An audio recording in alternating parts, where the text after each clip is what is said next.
بسم اللہ الرحمن الرحیم۔ السلام علیکم۔ حضرت ابو طالب علیہ السلام کے ایمان کے حوالے سے جو وائس نوٹ کا ایک سلسلہ ہم نے شروع کیا ہے، اس میں ہم نے صحیح بخاری اور صحیح مسلم کی جو روایات ہیں اس کا پوسٹ مارٹم ہم کر رہے تھے، اور اس میں ہم دیکھ رہے تھے کہ یہ روایات کی علمی حیثیت کیا ہے۔ صحیح بخاری اور صحیح مسلم میں ایک روایت جو ہے جو حضرت مسیب بن حزن سے ہے،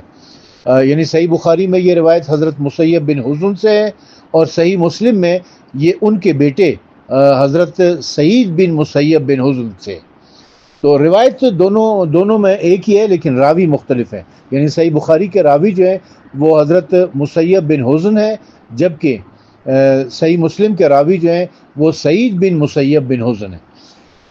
روایت کے الفاظ بالکل ایک ہیں، مفہوم بالکل ایک ہے۔ اس روایت کے حوالے سے ہم اب پہلے تو گفتگو کر چکے ہیں اور بتا چکے ہیں کہ یہ روایت ضعیف ہے، مردود ہے، لیکن اس روایت کے اوپر دور حاضر کے ایک بڑے مشہور اور معروف اسکالر ہیں ڈاکٹر صداقت علی فریدی، انہوں نے اپنی کتاب عرفان ابی طالب اور قرآن عظیم میں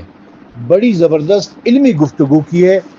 میں ان کی وہ گفتگو جو انہوں نے اپنی کتاب عرفان ابی طالب علیہ السلام اور قرآن عظیم، اس میں جو گفتگو کی گئی ہے وہ میں آپ کی خدمت میں پیش کرتا ہوں، اور اس کو آپ نے بڑے غور سے سننا ہے کیونکہ یہ بڑی علمی گفتگو ہے۔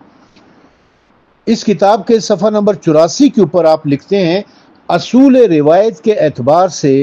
یہ روایت مردود ہے، اور اس مردود ہونے کی وضاحت کرتے ہیں وہ کہ یہ روایت مردود کیوں ہے۔ لکھتے ہیں کہ اصول روایت میں مسلم اصولی ضابطہ یہ ہے کہ راوی اگر کسی ایسی حقیقت کو بیان کر رہا ہے جو مبصر یعنی دیکھی جانے والی حقیقت اور محسوس یعنی محسوس کی جانے والی خبر ہو، تو ضروری ہے کہ راوی نے مذکورہ خبر کا منظرنامہ اپنی آنکھوں سے دیکھا ہو، تو پھر وہ اس خبر مبصر و محسوس کو بیان کر سکتا ہے اور روایت کرنے کا اہل ہے، ورنہ نہ بیان کرنے کا اہل ہے اور نہ ہی روایت کرنے کا اہل ہے، کیونکہ جب راوی کسی حقیقت کو عینی شہادت کے حوالے سے جانتا ہی نہیں تو ایسی خبر کو آگے پہچاننے کا نہ شرعن مجاز ہے، نہ روایتاً اور نہ درایتاً۔ اب وہ وجوہات بتا رہے ہیں جن وجوہات کی بنیاد پر یہ روایت مردود ہے۔ کیوں مردود ہے؟ اس میں پہلی وجہ وہ بتاتے ہیں۔ حضرت مسیب بن حزن کی